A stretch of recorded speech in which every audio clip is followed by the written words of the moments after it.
سلام دوستای عزیز، به اولین ویدیوی ما خوش آمدید. در این ویدیو ما عادت داشتن را میخونیم، یعنی یک عملی را که ما در گذشته عادت داشتیم تا انجام بدهیم.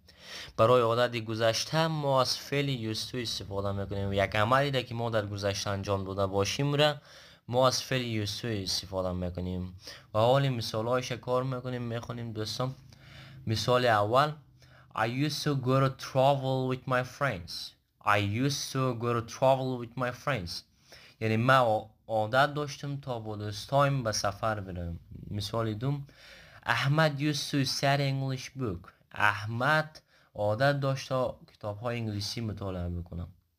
مثال سوم: She used to speak Spanish fastly. و دختر عادت داشت تا اسپانیایی بسیار تیز صحبت بکنم. مثال چهارم: They used to work in a hotel.